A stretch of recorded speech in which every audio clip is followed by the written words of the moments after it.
boy, oh boy, oh boy, oh boy, oh boy. Let's talk about it, man. Joe Biden, man. This guy, man. There were so many names for Joe Biden. Sleepy Joe. No Sense Joe. Delusional Joe. But I think Delusional Joe takes the cake, man. We're going to go ahead and get to this Young Turks video. Make sure you hit that like button. Make sure you hit the subscribe button for all content. Without further ado, let's get to the Young Turks talking about Joe Biden thinking the unthinkable in the presidential race. And that's according to new reporting from the Washington Post, which spoke to more than 24 people who are close to the president. So here's what they say. Biden and some of his aides still believe he should have stayed in the race despite the rocky debate performance and low poll numbers that prompted Democrats to pressure him to drop out. Biden and these aides have told people in recent days that he could have defeated Trump, according to people familiar with their comments. Aides say the president has been careful not to place blame on Harris or her campaign. Hey, Joe. Did somebody spike your coffee or something? Bruh, you couldn't have beat Trump on your best day. You talking about, oh, I could beat Trump. If Kamala Harris raised $1.3 billion and couldn't beat Trump, what makes you think you could beat Trump? So let me just be very clear and blunt. There is absolutely no indication, no evidence, nothing to indicate that Joe Biden would have beaten Donald Trump. On the contrary, there is a mountain of evidence indicating that he would have lost to Trump. In fact, some of the people close to Biden have since come out publicly to admit that their internal polling was even worse than the public polling that we all saw for ourselves. So how can someone be this delusional? I don't understand. And I'm going to show you some of that evidence in just a moment. But Cenk, why don't you jump in? I think there's something in this story that's even more important than Joe Biden being delusional. And it goes towards the state of not just Democratic Party, but all of Washington. And so that nugget is buried in here and I don't want you to miss it. We'll get to that in a little bit. Just real quick on this. Look, his own advisors said he would have lost at least 400 electoral college votes and that he had, quote, a 0% chance of winning. So, and that was right before he dropped out. So, but he still holds on to it. And I believe that he actually believes it. And some of his internal advisors, closest advisors, actually believe it because the bubbles are so thick, you can get yourself to believe anything. Mm-hmm. And Anna, when you were away, we were talking about Wicked. Adam McCabe made some interesting comments about that movie. And apparently a lot of people on the left think that Wizard of Oz is Donald Trump because he says he knows everything, then you go lift the curtains and it turns out he knows nothing, right? And we have more on that later in this program. But I said, I could see how the right wing would think that Biden is the Wizard of Oz. Mm-hmm. Don't worry, Democratic leadership knows everything. We're the professionals. We're the ones who know what's right and wrong, and we play fourth dimensional chess. You open up the curtain, and you've got a guy in mental decline who's like, I could have won, when literally no one in the country thinks that. So yeah, the people in power are all the Wizard of Oz. They don't know anything. They live in utter delusion, and this story is an excellent example of that. Yeah, I mean, you think about it. This is the reason why I switched parties.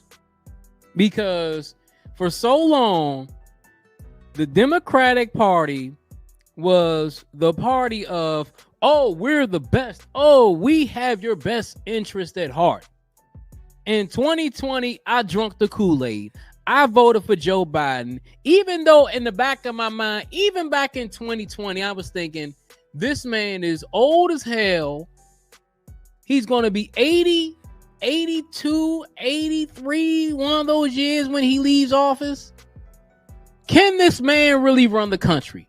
Because I've seen what 8 years did to Obama. When Obama came in the White House, he had black hair. He left, he had gray hair. When Bill Clinton came in the White House, he had gray hair. When he left, he had white hair. And Joe Biden, even back in 2020, you could see the tea leaves as far as like the mental decline, but they hid it from you because of COVID. That's the reason. And now with this report coming out, it makes you wonder, like, is Joe Biden really pulling the strings, or is there somebody behind the curtain pulling the strings for Joe Biden? Let's continue. Well, I think what's also a common issue that you find with not just leaders in the United States, but world leaders is once they surround themselves with yes men, and in this case, this piece is not just about what Biden believed, it's what Biden and his aides believe.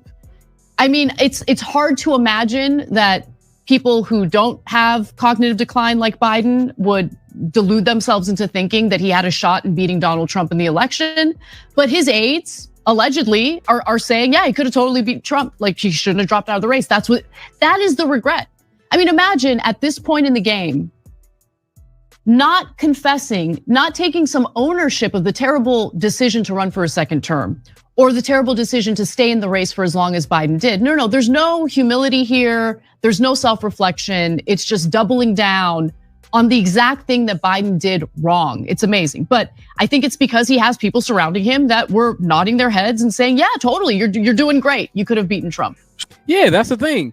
When you have a bunch of yes men and people that are kissing your behind, telling you, oh, Joe, you can do it, you can do it, you can do it. Of course he's going to think he can do it. This is the reason why a lot of people, especially people in middle America, or people who are, people in the Midwest, a lot of red state people, they don't like politicians because politicians have a bunch of what kissers walking behind them, telling them they can be anything and do anything they want. This is the reason why Trump got the support that he got the support in the first term, because Hillary Clinton was a lifelong politician. Even though she was first lady, she became a senator, secretary of state, all that. She was on the hill. Trump was an outsider. That's why Trump won in 2016. Now, the reason why he won in 2024 was simple. Joe Biden had such a terrible campaign, a terrible presidency, and then you put in the slide in Kamala Harris, and Kamala Harris only had 3 months to run, and then she raised $1.5 billion, and they still owe $20 million. The Democrats totally fumbled it. They should have had a primary. Joe Biden should have stuck to the one term, had a primary. They would have had a stronger candidate, and maybe they would have beat Trump the second go around. Super quick on that. Number one, remember, they have a giant incentive for Biden to stay in office because their power is attached 100% to Joe Biden. Even when it's another Democrat running, they lose all of their power. But I think that they genuinely do believe it because the bubbles are so thick. And as Anna tells you the rest of the story, I'm going to come back and tell you every charge they made against Trump, whether that's true or untrue, and most of them were true, applies even more so to Joe Biden.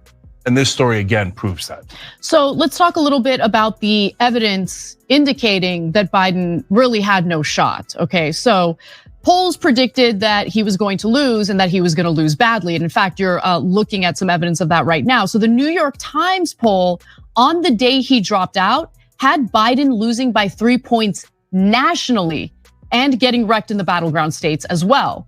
So obviously you need to win the battleground states, but more importantly, if you're a Democrat, because of how the Electoral College is set up, and this is something Cenk has repeated many, many times, you need to win on a national level by 5 points.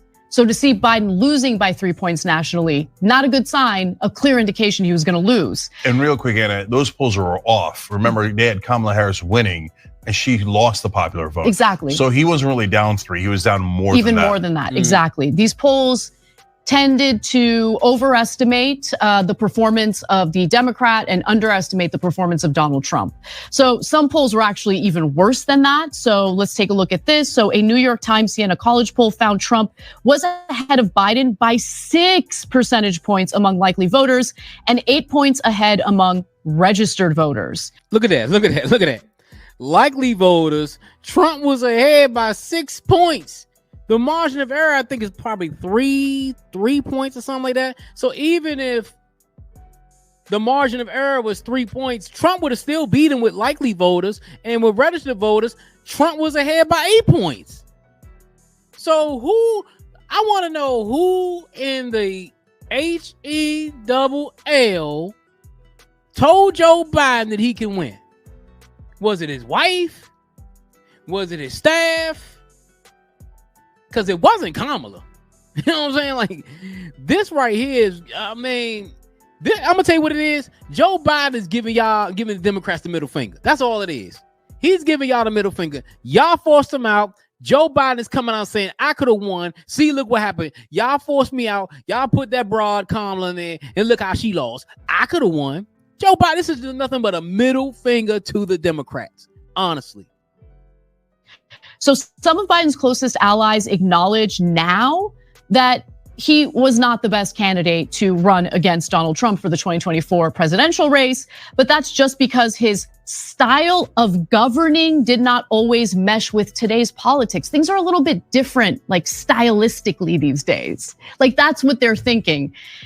And I don't think that's it, but nonetheless, his national security advisor, Jake Sullivan, who I can't wait to never have to hear from again, says the president has been operating on a time horizon measured in decades, while the political cycle is measured in 4 years. James Clyburn remembered telling Biden that he had to revitalize his campaign because he was too focused on substance and not focused enough on like the politics of winning. The new environment that we currently live in, style seems to carry the day more than substance. Your style does not lend itself well to the environment we're currently in. Or it could be that he was obviously deteriorating right before our eyes and the American people did not feel comfortable re-electing him to serve a second term. I think that was the heart of the matter.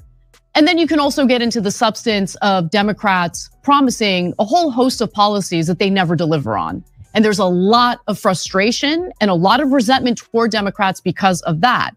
And in addition to regretting his decision to drop out of the presidential race, there was also another move that Joe Biden wishes that he had not made.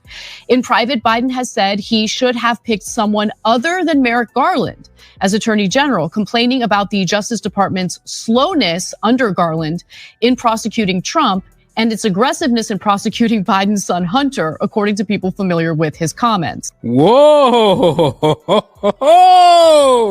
looky here. So Joe Biden was complaining that they didn't prosecute Trump, but he was upset because they were prosecuting his son. And the veracity that he was prosecuting his son, but the slowness to prosecute Donald Trump. Now, if that ain't using your political power to the utmost, I don't know what is. Look, I agree in regard to the criticism of Merrick Garland, the slowness in bringing the charges. If you're going to charge Trump, then why are you going to wait until you get super close to the election? And you know there's going to be delays in the cases. And if he wins, well, those cases go away for the most part. And that's exactly what happened. There was also plenty of blame for Biden to spread around. He has also mused on changes in the media, arguing that he did not get enough credit for his accomplishments, especially on the economy. Really? Really, Joe? You didn't get enough compliments on your handling of the economy? CNN, MSNBC, ABC, CBS, all the mainstream media have been in y'all pockets for the last umpteen years. And now you want to blame the media? Get out of here with that, man. Get out of here with that crap, man. Which inflation was crushing people. And then later, the high interest rates were crushing people. It's hard to make a case that Biden succeeded in bettering the economy when people were unable to afford the basics. And he did nothing about the housing market. I mean, the housing crisis is worse than ever before. And in fact, HUD, which is the, Department of Housing and Urban Development under Biden, just put out a report showing that between January of 2023 and January of 2024, homelessness increased by 18.1%. That is the highest recorded increase in homelessness that HUD has ever recorded. Yeah, because I'm gonna tell you why. Because these greedy landlords, well, what happens is, especially in states that don't have rent control, the freaking greedy landlords tend to spike up the rent prices. Home prices are expensive. Think about it. Why is a house in the hood costing me $500,000? A house that probably 10 to 15 years ago will maybe like be $225,000, maybe $300,000 max. Why is that house $450,000, almost of $500,000? That's why. And the thing is, inflation. People don't understand. Inflation messes up everything because people don't have the money. Jobs aren't plentiful. People can't pay their rent. People can't pay their bills. So what happens? They are homeless, and 18% is ridiculous. So, I mean, these are things that Americans are feeling day to day. So the idea that the media should have done PR for Biden is laughable to me.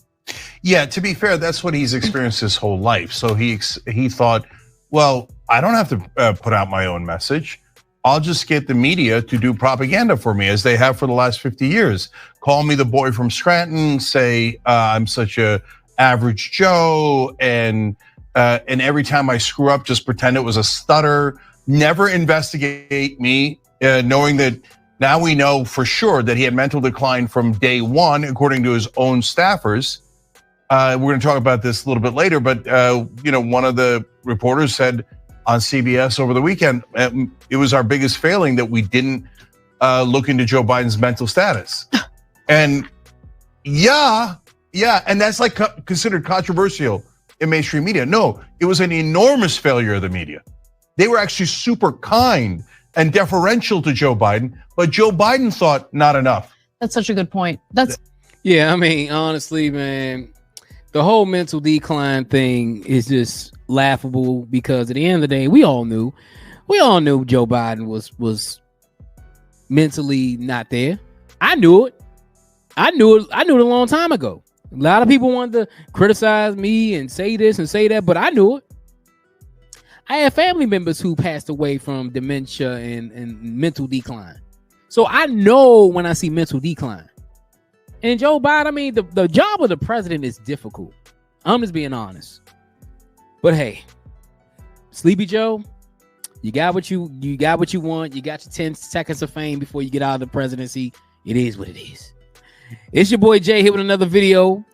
Make sure you hit that like button. Make sure you hit the subscribe button on my road to 10,000 subscribers. Let's get the conversation started. Until next time, folks, I'm out.